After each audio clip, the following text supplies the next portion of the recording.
গতকাল দিনটা বেশ ভালোই কেটেছিল, কারণ গতকাল ছিল বড়দিন আর ছিল কাকিমার বার্থডে, মানে মনোজিতের মায়ের বার্থডে।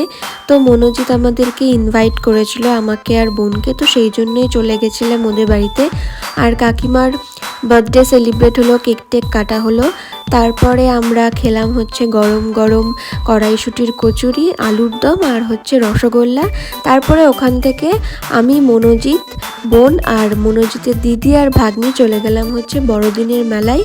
অন্যবার তাড়াতাড়ি যাই, সেজন্য চার্চ খোলা পাই। আর এবছর মনোজিতের ভাগ্নি যেহেতু এসেছিলো, ওর দেখার ইচ্ছে ছিল, চার্চের ভিতরটা কোনোদিনও দেখেনি।